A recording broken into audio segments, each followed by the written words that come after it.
옆에 있는 분들하고 우리 영혼을 담아서 한번 인사하시죠. 사랑하고 축복합니다. 네, 우리 담임 목사님께서 저한테 한 수 더 가르쳐 주시더라고요. 복된 삶을 살아야 그 복을 받는답니다.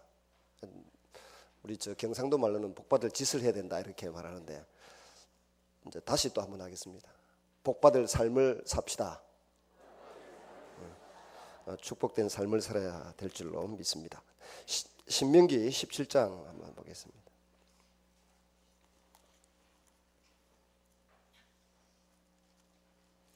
신명기 17장 14절에서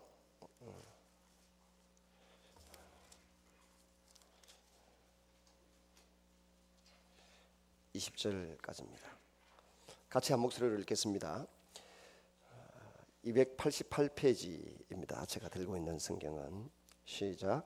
내가 내 하나님 여호와께서 내게 주시는 땅에 이르러 그 땅을 차지하고 거주할 때에 만일 우리도 우리 주위의 모든 민족들 같이 우리 위에 왕을 세워야겠다는 생각이 나거든 반드시 내 하나님 여호와께서 택하신 자를 내 위에 왕으로 세울 것이며 내 위에 왕을 세우려면 내 형제 중에서 한 사람을 할 것이요 내 형제 아닌 타국인을 내 위에 세우지 말 것이며 그는 병마를 많이 두지 말 것이요 병마를 많이 얻으려고 그 백성을 애굽으로 돌아가게 하지 말 것이니 이는 여호와께서 너희에게 이르시기를 너희가 이후에는 그 길로 다시 돌아가지 말 것이라 하셨음이며 그에게 아내를 많이 두어 그의 마음이 미혹되게 하지 말 것이며 자기를 위하여 은금을 많이 쌓지 말 것이니라. 그가 왕위에 오르거든 이 율법서의 등사본을 레위 사람 제사장 앞에서 책에 기록하여 평생에 자기 옆에 두고 읽어 그의 하나님 여호와 경외하기를 배우며 이 율법의 모든 말과 이 규례를 지켜 행할 것이라. 그리하면 그의 마음이 그의 형제 위에 교만하지 아니하고 이 명령에서 떠나 좌로나 우로나 치우치지 아니하리니 이스라엘 중에서 그와 그의 자손이 왕위에 있는 날이 장구하리라. 성경에는 우리 하나님의 자녀들이 어떻게 살아야 되는지 거기에 적합한 말씀들이 조목조목 다 있어요. 지금 이스라엘 백성들이 왕정을 BC 1050년에 시작해서 586년에 끝내지 않습니까? 근데 그 왕들이 어떻게 살아야 되는가에 대해서 이미 이 신명기 말씀에 지침을 주고 계세요. 14절에서 20절. 근데 이 말씀대로 살았던 임금이 없어요. 한 명도 없어요. 예수님이 가장 이제 귀하게 하나님께서 보셨던 왕이 아마 다윗인 것 같아요. 그것도 다윗도 처음 길, 말년은 좀 그랬으니까 하여튼 처음 길로 행했던 임금. 찾아봤자 북쪽 이스라엘은 한 명도 없고 남쪽 유다에 보면 뭐 한 4명 되는데 그래도 또 흠이 보이고 하자가 보입니다. 그 중에 가만히 보면 이제 25절, 26절 신명기 제일 마지막 부분 20절부터 22절까지의 내용에 율법책을 등사해서 두고 늘 그 말씀대로 묵상하고 살아야 된다 했는데 이걸 실천한 임금은 다윗밖에 없는 것 같습니다. 그래서 말씀을 읽고 묵상하고 말씀대로 살려고 애를 썼던 다윗을 하나님이 가장 귀하게 보셨고 그래서 생각도 하나님 보시기에 참 아름다운 생각을 품었지 않습니까? 에베소서 3장 20절에 우리의 생각하는 것이나 구하는 것에 넘치도록 채우시는 이 하나님께서 다윗이 나는 백항목 궁전에 잘 살면서 말이지 저기 하나님은 아직도 뭐 텐트 속에 계신다 이러면서 성전을 짓겠다라고 생각을 품고 나단에게 이야기하니까 하나님께서 그 생각을 받으셨어요. 그래서 우리가 생각만 하나님 앞에 합당하고 아름답게 해도 하나님이 쓰시고 복을 주시는 것을 믿으시기를 바랍니다. 근데 문제는 우리의 생각이라고 하는 것이 내가 아니잖아요. 마귀 사단이 집어넣어주는 생각도 있고 성령님이 주시는 생각도 있고 부모님이 집어넣은 생각도 있고 친구가 집어넣은 생각도 있고 TV 드라마나 매스컴에서 집어넣은 여론이라고 하는 이런 생각도 있지 않습니까? 근데 그게 내게 아닌데 내 것인 양 생각하고 고집을 아주 많이 피우는 분들이 시민교회는 없지만 다른 데는 있더라고요. 저도 또 그런 사람 가운데 하나였어요. 어떤 데는 우리 부목사님들하고 이렇게 이야기할 때도, 어제도 지금 참석하고 있는 세미나에서 뭐 어떤 이야기를 하면서 한참 10분 주거니 받거니 싸우는데 지가 담임 목사고 내가 부목사인 것 같아. 한참 하는데 나는 내 고집대로, 지는 지 고집대로 한참 하는 거예요. 밥 먹고 나서 돌아서서 생각해 보니까 그건 그럴 이유가 하나도 없는 겁니다. 하나님 주신 생각이 아니고 우리 생각을 가지고 맞나 틀리나 자꾸 따지고 있는 거예요. 근데 우리가 사는 길은 생명의 말씀, 우리 영에 주시는 하나님의 말씀을 붙들고 살아야 될 줄로 믿습니다. 그래서 왕정 500년 동안에 백성들이 세워달라고 했는데 이 제대로 된 왕들을 만나지 못해서, 하나님 보시기에 정말 100점 뭐 이런 왕들을 만나지 못해서 북쪽 이스라엘은 그 티그랏 아시리아 제국에 의해서 BC 722년에 망해버리고 맙니다. 3년 동안 그 티그랏 빌레셀이라고 하는 임금, 그 다음 사르곤 살마네셀 5세라고 하는 임금 아들이죠. 그 다음에 또 그 아들 사르곤 2세, 이 세 왕이 공격을 해서 사마리아 성을 멸망시켜버리고 맙니다. 그리고 이주 정책을 펼치잖아요. 사마리아 땅에 살고 있던 적어도 뭐 20만 명이라든가 그 북쪽 이스라엘의 귀족들을 아시리아가, 지금의 쿠르드족입니다. 우리나라 자이툰 부대가 가 있던 모술 땅에 쿠르드족 그 살던 지역으로 다 그 아시리아가 흩어버립니다. 800km 이상을 막 흩어서 또 그 동네에 있던 원주민들을 그 북쪽의 이스라엘 수도 사마리아에 갖다 넣습니다. 같이 어울려 살다 보니까 이제 아이들이 태어났는데, 결혼해서 태어났는데 그 태어난 아이들을 우리가 사마리아인이라고 부르죠. 옛날 우리가 좀 점잖지 못한 용어를 쓸 때는 엉뚱한 소리를 했는데 요즘은 혼혈족이다 뭐 이렇게 말하는데, 그 혼혈족이 사마리아인 아닙니까? 남쪽 유다의 백성들이 볼 때는 저주받은, 또 하나님이 싫어하시는 그런 인종이 태어났다고 보는 거죠. 그게 사마리아입니다. 그리고 그때 930년부터 722년까지 임금이 19명이었어요. 근데 150년 더 연장되었던 930년부터 931년이나 뭐 그때부터 시작해서 586년까지 남쪽 유다도 19명의 임금이었어요.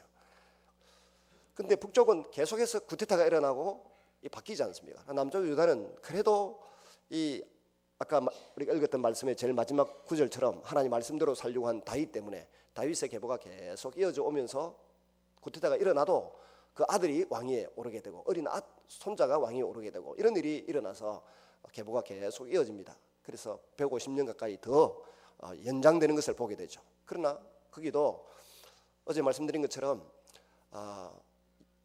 요시야 임금의 아들이, 저는 김긴시 이렇게 부르면 참 쉽잖아요. 히스기야 임금 아버지 아하스부터 시작, 아버지 아하스, 히스기야 임금, 그 다음에 므낫세 55년, 그 다음에 아몬 2년, 그 다음에 요시야 임금인데, 요시야 임금의 아들이 4명인가 있었어요. 그 중에 3명만 한번 따라하겠습니다. 김긴시, 여호야김,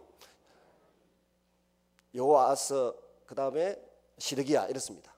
근데 609년에 그 여호아하스가 죽고 난 요시야 임금이 죽고 난 이후에 여호아하스를 백성들이 왕으로 세우는데 애국 군대가 돌아오면서 여호아하스를 끌고 가서 죽여버리고 둘째 아들 여호아스를 죽여버리고 첫째 아들 여호야김을 임금으로 세웁니다. 그 다음에 여호야김이 바벨론에 끌려가고 난 뒤에 그 여호야김의 아들을 세워요. 그 여호야긴입니다. 그리고 그 다음에 여호야긴을 또 끌고 가버리고 3개월 만에 그 요시야 임금의 셋째 아들 시드기야를 임금으로 세웁니다. 그래서 가만히 보면 요시야 임금 다음에는 3개월짜리, 11년짜리, 3개월짜리, 11년짜리, 쉽잖아요 계보가. 갑자기 새벽부터 골 때리는 이야기를 해서 대단히 죄송합니다. 다윗이 소년 시절에 골리앗을 돌로 여기를 다 맞췄잖아요. 그래서 골리앗이 죽으면서 한마디 했대요. 뭐라고 할게요? 돌이 여기에 바퀴가 죽으면서 한다는 말이야. 골 때리네 하면서 죽었대요. 아침부터 제가 골 때리게 해서 대단히 죄송합니다. 뭐 썰렁한 소리보다 약간 그렇게 해서 북쪽은 722년에 남쪽은 18개월 동안 바벨론 군대에 의해서 포위되었다가 망해버리고 맙니다. 그 망할 때에 여러분 그 참상을 예레미야 에가서에 보면 묘사하고 있지 않습니까? 너무 슬프고 너무 비참해요. 근데 아까 읽었던 본문에 보면 애굽으로 내려가지 말라 했잖아요.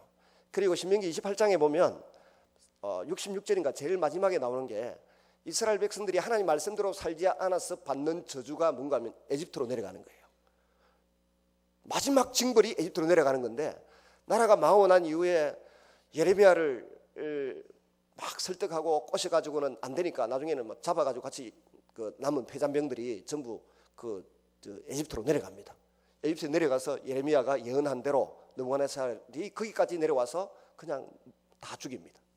그래서 에집트는 우리 하나님의 자녀들에게는, 특별히 하나님 백성들에게 저주받은 땅이고 제약된 땅이고 마귀의 쇠사슬에 묶여지는 땅이잖아요. 근데 거기를 돌아가니까 그게 저주라고 미리 신명기 28장에 이야기를 했고, 조금 전에 읽었던 17장에도 임금들이 잘못해도 에집트에는 내려가지 마라, 과거로 돌아가지 말라는 겁니다. 여러분, 과거로 돌아가지 마시기를 바랍니다. 사도 바울도 빌립보서에서 뒤에 것은 잊어버리고 앞에 것을 향하여 표대를 향하여 내가 달려가노라 그랬는데, 과거에 잘한 것도 잊어버리고 과거에 잘못한 것도 잊어버리고 상처받은 것도 잊어버리고 앞에 주신 표대를 향하여 나아가야 될 줄로 믿습니다. 그 표대에 보면 이스라엘 백성들은 에집트에 바빌론의 포로로 끌려가서도 해야 될 행동이 있잖아요. 예레미야서 29장 4절에서 14절까지 보면 그 적국의 포로로 끌려가도 이렇게 살아라 하고 딱 네 가지를 이야기를 하고 있어요. 우리 그리스도인들이 예수님 믿고 이제 하나님의 자녀로 살 때에도 역시 우리가 어떻게 살아야 한다고 하는 지침을 주셨습니다. 그게 요한복음 13장의 새 계명 아닙니까? 내가 너희에게 새 계명을 주노니 너희가 서로 사랑하라. 내가 너희를 사랑한 것 같이 너희도 사랑하라. 그러면 너희가 내 제자인 줄 알리라. 사랑입니다. 사랑을 서로 실천하며 살아갈 때에 세상의 모든 사람들이 우리가 그리스도의 편지인 줄 알고 예수 믿는 사람인 줄 알고 예수님의 제자인 것을 알아보는 역사가, 열매가 맺힐 줄로 믿습니다. 이제 바벨론의 포로로 끌려갔습니다. 그리고 고레스 황제가 돌아가라 그래서 이제 바벨론이 끝이 나고 누굽니까? 그 느부갓네살 임금의 아들 손자 한 서너 명 지나가고 난 이후에 정권이 바벨론에서 또 바뀝니다. 누가 바뀌는가 하면은 그 니보니두스라 하기도 하고 나보니두스라 하니까 뭐 애국 언어는 우리말로 바꿀 때 왔다 갔다 하는 거 아시죠? 하여튼 이 나보니두스가 하는 사람이 또 저 같은 사람이었던가 봐요. 그래서 정권을 찬탈해서 쿠데타를 일으켜서 잡고 난 이후에 종교생활을 한다고 수도생활을 하더라고. 이 부분이 저 같다는 소리입니다. 그냥 저 남쪽에 수도생활하고 가버렸어요. 첫 번째 지리자입니다. 그리고 그 아들 벨사살이 임금이 되어 있습니다. 이 벨사살이 임금이 되어서 통치하고 있는 중에 그 성전에 기명 5,400전 끄집어내가지고 술 마시고 막 1,000명의 귀족들이 함께 하다가 벽에 메네메네 벽에 우바르시나 하는 글자가 나타난 거예요. 그러니까 며칠 전에 아주 훌륭한 목사님이 저한테 전화를 하셨어요. 람 목사, 왜요? 느부갓네살 아들이 벨사살 맞나? 아닌데요. 그럼 왜 성경에 느부갓네살 아들이라고 나와 있노? 느부갓네살 아들 손자 정손자까지 한 3명 지나가고 쿠데타 일어나가지고 나보니두스의 아들이 그겁니다. 그 벨사살입니다. 성경에 없는데 근데 왜 아들이라는? 그거는 느부갓네살의 그 정통성을 이어받기 위해서 표현을 그렇게 써버리잖아요. 요새 김대중 씨 아들도 많고 박정희 아들도 많고 김인삼 씨 정치적 아들도 많더라고요. 왜 그럴까요? 그 권위를 빌어가지고 자기 입지를 강화하기 위해서 그렇게 하는데, 이 벨사살이 니보니두스의 아들인데 느부갓네살 아들처럼 그렇게 표현이 되어 있어요. 그의 영향력과 힘을 빌리겠다는 거죠. 그러니까 그렇게 표현을 하고 있을 뿐인데 그걸 전화를 하셨으면 못하라고. 큰 교회 어른 목사님이. 여러분, 우리가 알아야 될 것은 그렇게 했던 나라가 바벨론이 이제 기루스 2세의 고레스 2세에 의해서 망하게 되고 페르시아, 지금의 이라크는 망하고 이제 지금의 우리가 알고 있는 이란이라고 하는 나라가 페르시아인데, 페르시아는 지금도 그 동네에서는 페르시아라고 불러요. 그 중동아시아 그 주변에 가면 전부 다 페르시아라고 부르지 이란이라고 안 부릅니다. 우리만 이란이라고 부르지. 이 페르시아의 기루스 황제가 정권을 잡고 난 이후에 돌아가라 그랬습니다. 오늘 우리가 찬양 이 순에서 찬양한 이 찬양 내용이 그때 돌아올 때 기뻐하면서 불렀던 찬양이에요. 시편이고. 근데 그렇게 돌아가라고 했는데 갑자기 돌아올 수가 없잖아요. 예레미야가 시키는 대로 집을 짓고 그다음 텐트 집을 짓고 채소밭을 가꾸고 결혼하고 번성하고 바벨론이 하나님께서 원하시는 그 수명까지 제국이 연장되기를 간절히 기도하면서 평안하게 살려고 했는데 갑자기 나라가 확 바뀌니까 다니엘은 더 뛰어난 자리를 얻게 되고 인정을 받게 되었지만 많은 사람들이 어려움을 겪게 되었어요. 그래서 어려움 겪는 중에도 이제 가지고 있던 모든 재산을 정리하고 떠날 준비를 하는데 한 2년 세월이 걸려서 536년에 돌아왔습니다. 536년에 돌아오는데 첫 번째 돌아온 지도자가 누군가 하면 요시야 임금의 손자 여호야김의 아들 여호야긴, 마지막 두 번째 임금, 그 여호야긴 임금의 손자 스룹바벨이라고 하는 사람이 바빌론에서 태어났다고 해서 그 스룹바벨이라고 그렇게 부르죠. 그래서 스룹바벨이라고 하는 사람이 총독이 되어서 돌아오게 됩니다. 그때 돌아올 때 약 5만 명이 돌아왔다는 말도 있고 4만 명이 돌아왔다는 말도 있어요. 그 남자만 계산했으니까 여자와 아이들까지 포함하면 한 20만 명이 돌아왔다는 이야기가 되지 않겠습니까? 그렇게 돌아와서 성전을 건축을 하는데 누가 방해를 해가지고 16년 동안 중단이 되었습니다. 그리고 우리가 잘 아는 마라톤 전쟁을 일으켰던 다리오, 성경에 나오는 다니엘서에 나오는 그 다리오하고 다릅니다. 그 사람은 키루스 임금의 부하 장수 중에 한 사람이 분봉왕처럼 있던 사람이고, 이제 BC 522년부터 약 480년 정도, 490년 정도까지 있었던 그 다리오 황제가 있어요. 이 다리오 황제는 성전 짓는 것을 허락을 해 주었습니다. 특별히 학계라고 하는 선지자가 일어나서 520년에 BC 520년에 8월 달에 일어나 가지고 유대인 원력으로 8월 달에 일어나 성전을 지어야 된다 이렇게 이야기를 하니까 좀 이따가 스가랴 선지자가 2달 뒤에 다시 일어나 가지고 성전 지어야 된다. 몇 마디 안 하는데 성전을 짓기 시작합니다. 교회하고 성전은 다릅니다. 야간 성전을 짓기 시작해서 BC 516년에 성전을 완공을 했어요. 그러고 난 이후에 다시 다리오 임금이 죽고 난 이후에 우리 성경에는 아수에로 임금이라고 등장하죠. 이 아수에로 임금, 헬라어로는 크세르크세스라고 하는 임금이 등장을 합니다. 그래서 저 유명한 살라미스 해전이라든지 플레르모 전투라든지 그리스를 침공해가지고 거기 전쟁에 실패하고 돌아옵니다. 돌아온 해가 BC 479년입니다. 정확하게 479년에 돌아와서 결혼한 사람이 누군가 하면 에스더 왕후입니다. 이 에스더 왕후가 지금 페르시아 7권에 나오는데요. 스룹바벨과 에스더, 에스라, 느헤미야는 동족들에게 왜 존경을 받았는가 하는 문제입니다. 이 사람이 스룹바벨도 사실은 페르시아 황제에게 잘 보여서 고위 간직에 있다가 동족 4-5만 명을 데리고 돌아왔습니다. 에스더는 잘 아시는 스토리니까 생략하더라도 이 에스더가 죽으면 죽으리다 하면서 기도하겠다 그러고 모르드게 자기 삼촌에게 요청을 했습니다. 삼촌이 아니고 그걸 왜 삼촌이라고 가르치는지 모르겠어요. 우리가 어릴 때 주일학교에서 듣기를 삼촌이라고 들었지 않습니까? 근데 그 성경을 자세히 읽어보면 삼촌이 아니고 뭡니까? 사촌 오라비라. 사촌 오라비가 딸같이 키웠다는 거예요. 나이 차이가 많이 났겠죠. 그 모르드게에게 이야기를 합니다. 내가 사흘 동안 먹지도 않고 마시지도 않고 왕에게 나아가 볼 테니까 우리 그 동족들에게 당신들도 먹지도 마시지도 말고 좀 기도해 달라고 요청을 합니다. 그런데 쥐는 잘 먹고 잘 사는 인간이 우리 보고 기도하라고 한다 해서 기도하겠습니까? 가끔 우리 교회는 규모가 좀 적기 때문에 누가 편찮으시거나 힘이 들면 제가 교인 명단을 딱 적어 놔놓고 금식기도 같이 동참하라 그래요. 저부터 시작해서 한 3일 하면서 금식기도 동참하라 그러면 안 하는 사람이 있어. 그럼 그 다음날 제가 협박이 들어가죠. 당신들 아파가지고 병원에 입원할 때 절대 금식기도 안 한다. 당신들 아플 때 다 죽어갈 때 금식기도 성도들이 해주기를 바라거든. 이번에 동참해라. 그러면 전부 와서 적어요. 하여튼 금식기도 누가 아파도 잘 안 하려고 그러잖아요. 자기 아버지가 아파도 금식기도 해보셨습니까? 잘 안 하잖아요. 우리가 자녀들을 위해서 금식기도 안 하잖아요. 다윗은 금식기도를 자기 자식을 위해서 며칠을 했습니까? 저는 우리 집에 딸아이들을 위해서 금식기도 해본 적 없어요. 해결은 많이 했어도. 근데 다윗은 바세바 사이에 불륜으로 태어난 그 아이 살리려고 7일 동안이나 금식했지 않습니까?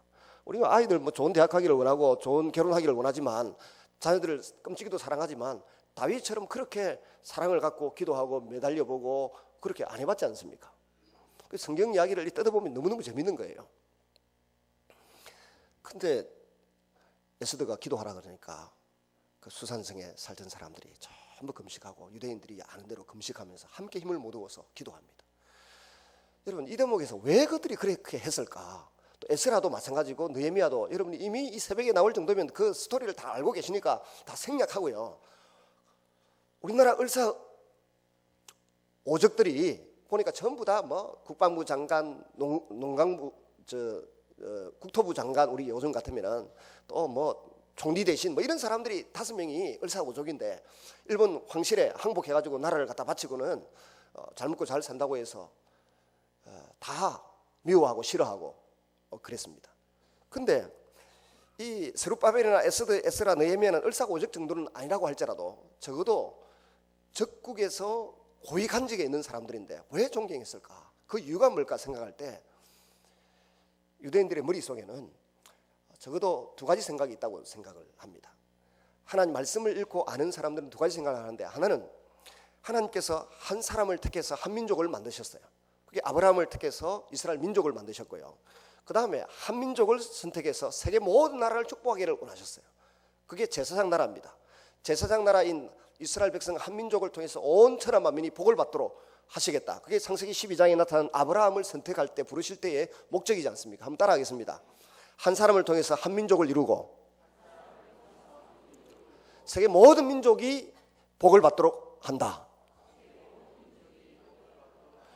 이 컨셉이 제사장 나라인데 이스라엘 백성들이 복을 받고 잘 되면 세계 모든 민족이 복을 받고 은혜를 누리는 것입니다. 오늘 우리 그리스도인들 가운데도 여기도 보면 맹의도 있고 훌륭한 사업가도 계시고 좋은 가르침을 베푸는 선생님도 계시고 그렇지 않습니까? 우리 믿는 한 사람이 잘하면 그 주변에 있는 모든 사람이 복을 받고 행복하게 되는 것처럼 유대인들이 그렇게 살면 그렇게 모든 민족이 평화롭게 복을 받게 되는 줄로 믿습니다. 근데 제사장 나라가 땅은 뺏기고 사람들이 죽고 집도 채소밭도 다 빼앗겼지만은 문제는 이 사람들이 땅을 빼앗겨서 바벨론에 가 있어도 여전히 제사장 나라는 살아있는 거예요. 페르시아에 가 있어도 땅이 없어도 제사장 나라는 살아있는 것입니다. 하나님 말씀이 그들을 지배하고 하나님 말씀이 그들을 이끌어가기 때문에 제사장 나라는 끝이 없어요. 땅이 없어도. 그러니까 제사장 나라의 삶을 살고 있다고 하는 확신이 있는 사람들은 이 사람들이 지금 스룹바벨, 에스더, 에스라, 느헤미야가 페르시아 왕실의 충신이고 정치적으로 인정을 받지만 신앙적으로 종교적으로 볼 때는 하자없는 제사장 나라의 백성으로서 살고 있는 것입니다. 그러니까 왕실의 충성을 다해서 정치적으로 인정을 받는 사람이지만 원하는 대로 에스라 같은 사람도 구하는 것을 다 받았던 사람 아닙니까? 그런데 동족들이 에스라의 말도 존중하고 느헤미야의 말도 존중합니다. 에스라가 돌아왔을 때 18,000명을 데리고 돌아왔습니다. 479년에 거기까지 가기 전에 차근차근 해야 될 것 같은데 오늘 왜 왔다 갔다 하는지 모르겠습니다. 약간 그 에스더 왕후를 보십시오. 그렇게 에스더 왕후가 기도 부탁을 했을 때 백성들이 다 기도하고 또 에스더가 잘한 것이 뭡니까? 에스더가 제일 잘한 게 기도도 잘하지만은 아마 또 뭐 섹시 미인이었는지 미스 페르시아였는지 모르지만 약간 그걸로 살아남은 게 아니에요. 다니엘도 마찬가지고 그것만 공부 잘하는 것만 가지고 살아남은 사람이 아니에요. 다니엘도 요즘에 하버드 대학 한 서너 개 합친 것만큼 그 당시에 최고의 명문 대학에 들어가가지고 수석 졸업한 사람 아닙니까? 2위 졸업한 사람하고 10배의 차이가 났어요. 근데 그거 가지고 살아남은 게 아니지 않습니까? 친구들과 함께 중보기도 하고 주님께서 성령으로 그 꿈을 미리 알게 하시고 해몽하는 은사를 주셔가지고 그걸로 자기도 살고 동족 친구들도 살리고 그 좋은 느부갓네살 왕립대학 졸업한 사람들 다 살려놓은 사람이 다윗 아닙니까? 생명의 은인이 되었어요. 그래서 기도함으로 살아남은 사람이 다니엘입니다. 공부 잘하는 것도 중요하고 소중하지만 거기에다가 기도해서 하나님과 영적인 교제가 이루어지고 하나님의 마음과 뜻을 아는 사람이 많은 사람을 살리고 세계를 살리고 주변에 있는 모든 사람을 행복하게 하는 줄로 믿습니다. 근데 에스더는 기도 미스 섹시 미스 페르시아 정도 되었다고 생각을 하는데 밥 2번을 잘해가지고 나라의 절반이라도 너에게 주겠다라고 하는 말을 들었던 사람이 에스더 왕후입니다. 그래서 저는 종종 어디 부흥회 가면 그런 이야기를 해요. 너무 그 공부 잘하라고 하지 마라. 공부 잘해가지고 제가 사투리 때문에 서울로는 잘 부흥회를 몇 번 못 오고 그랬습니다만, 주로 그것도 고시는 한 번도 해본 적이 없어요. 근데 주로 합동측 교회만 몇 번 갔는데, 부산에 가면 그런 이야기를 많이 해요. 공부 잘하는 거 너무 그거 강조하지 마시라고. 공부 잘해 놓으면 전부 뭐 서울 가가지고 가자마자 우리 교회, 서울시민교회 우리 교회 이러고, 우리 교회 아이들은 등촌교회 우리 교회, 서울서문교회 우리 교회 뭐 이렇게 말해요. 얼마나 창원에 사는 이 촌뜨기 목사는 속이 사는지 모릅니다. 열심히 제가 영어도 가르치고 성경도 가르쳐가지고 서울대 들어갔더니 등촌교회 찬양 리더. 등촌교회 잡고 있는 아이들은 우리 교회 아이들입니다. 한 10명 가 있는데 전부 청년회 회장, 그 다음에 찬양 리더 다 그렇습니다. 그래서 또 결혼식 할 때는 얼마나 서러운지 몰라요. 문재선 목사님이 주례하시고 저는 늘 기도하시고, 열받아가지고 이번에 왔길래 다음에 주례할 때는 내가 하나 문 목사님 하나, 당연히 목사님 하죠 그러더라. 애들이 똑똑해야 금방 알아들어.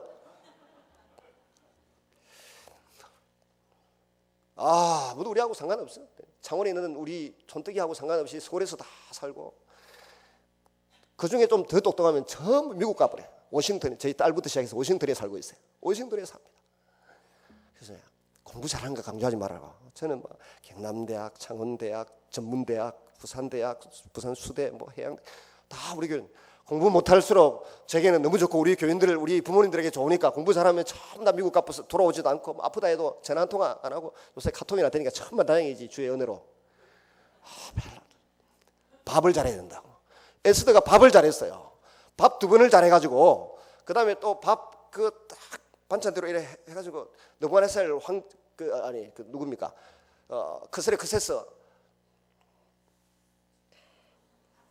아수에르 임금이, 여러분 잔치에서 잔치로 밤을 새는 사람 아니에요. 6개월 동안 군사 작전 전략 회의하고 한 달 동안은 그 127개도에서 모여 들어온 고관 대작들, 장수들과 함께 잔치로 밤을 새우던 사람입니다. 황제가 못 먹을 게 뭐 있고 안 먹어본 음식이 뭐 있고, 어중간한 목사인 저도 안 먹어본 음식이 없는데 세계 어디를 가나 안 먹어본 제일 좋은 것들을 성도들이 주잖아요. 저는 제일 좋은 게 3,000짜리 7,000짜리 음식이 제일 좋더라고. 다 먹어봤잖아요. 근데 그렇게 잔치로 찌들은 이 아수에르 임금이 딱 먹고 한번 음악 듣고 술 한잔 마시고는 나라의 절반이라도 너에게 주겠다 할 정도로 밥을 잘했다니까요.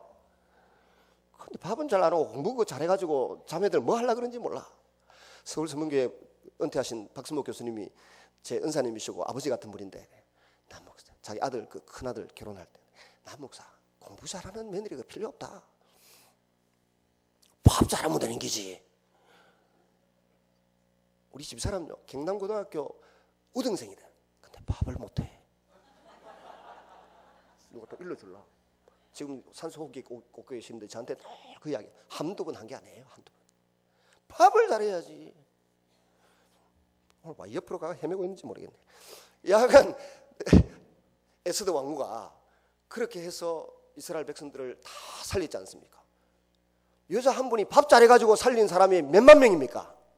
다 죽어야 될 인생들인데 에스더 왕후가 밥 잘하고, 그 다음에 술 잘 차리고, 또 장모님들 집에 술 올라갈라, 그 다음에 그렇게 해가지고는 살려놓은 사람이 몇만 명이에요.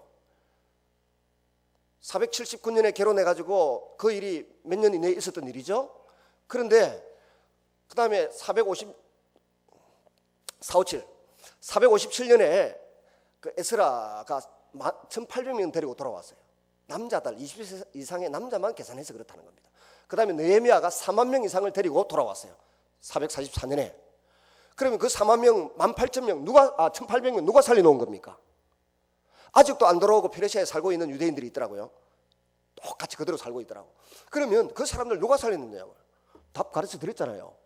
에스더 왕후가 살려놓은 거예요. 밥 잘하고 술 잘 차리고 음악 잘 백뮤직 잘 깔아가지고 그 인테리어 잘해가지고. 제발 공부 잘하는 은혜도 받으시기를 바랍니다만은 기도 잘하시고 밥 잘하는 은혜도 좀 받으시기를 주님의 이름으로 축원합니다. 설교가 이래 해야 재미가 있지. 따발총 기관총 쏘고 나니까 분들이 아이고야 큰일 났다 이렇게 생각하셨을 것 같아가지고. 에스더 왕후가 그런 사람이었어요. 기도하자 하면 백성들이 따라서 기도했습니다.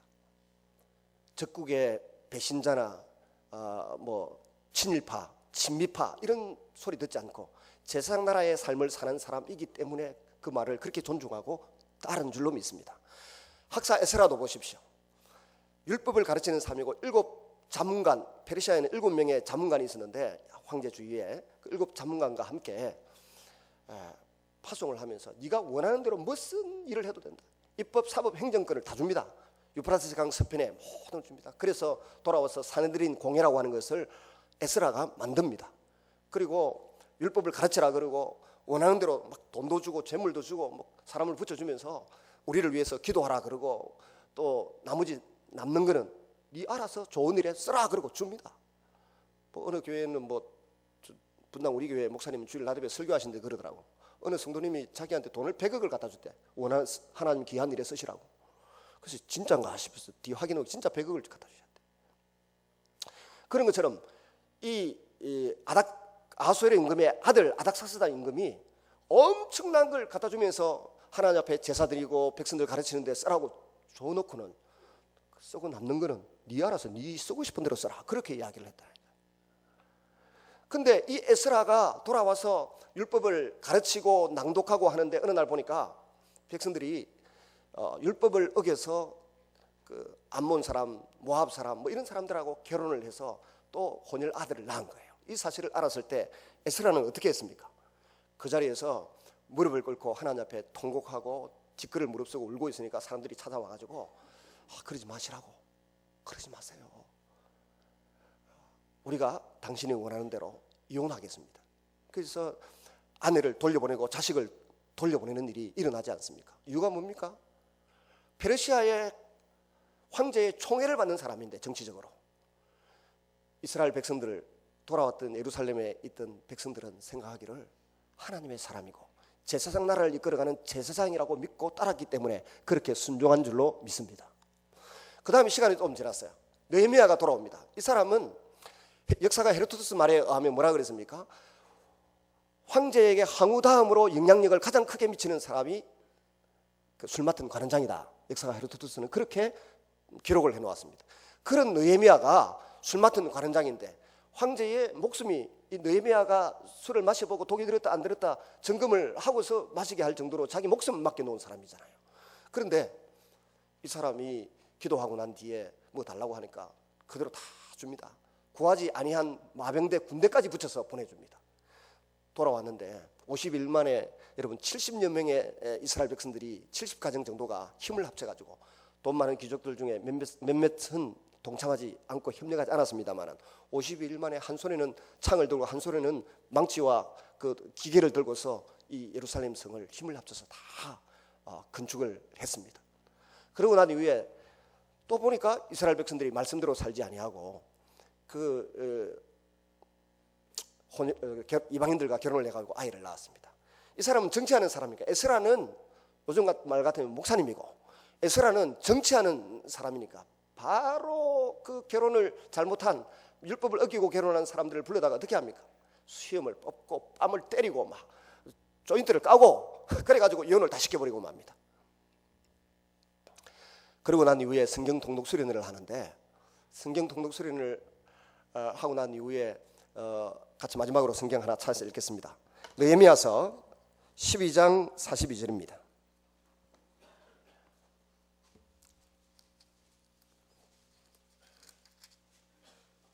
마지막으로 성경 하나만 읽고 마치겠습니다. 12장 42절.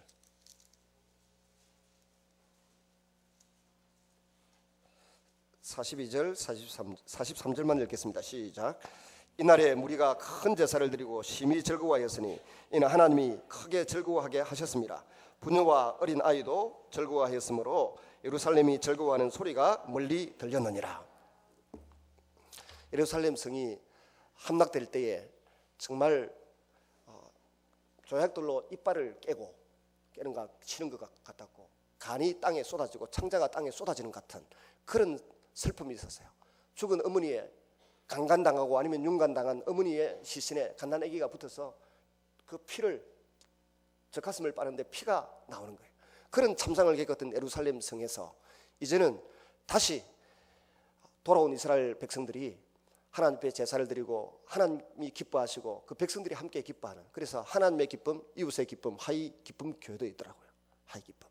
나는 그래서 하이 기쁨 이런 건 줄 알았더니 알고 보니까 하나님의 기쁨, 이웃의 기쁨. 우리 시민교회가 그렇게 될 수 있기를 주님의 이름으로 축원합니다. 스룹바벨, 에스라, 느헤미야, 에스더 이런 사람들이 동족들에게 존경받았던 이유는 나라는 빼앗겼어도 적국에서 또 모국이 아닌 데서 힘들게 살아가지만 그 가운데서 두각을 나타내어 고위 간직에 있는 사람들이지만은 이들은 페르시아의 국민으로 사는 것이 아니라 제사장 나라의 백성으로 살았다는 것입니다. 그래서 그런 그 제사장 나라의 같은 백성들이 하는 말들에 대해서 존중하고 귀하게 여기고 받아들였다는 것입니다. 우리 모두도 대한민국 땅에 살고 있지만 사실은 하나님 나라의 백성으로 살고 있습니다. 하늘의 보좌 우편에 이미 안 치운 자로 주님께서 간주하시고 우리가 주님과 더불어서 이긴 자로 승리한 사람으로 살아가고 있는 줄로 믿습니다. 그 확신 가지고 살아가는 여러분 되시기를 주의 이름으로 축원합니다.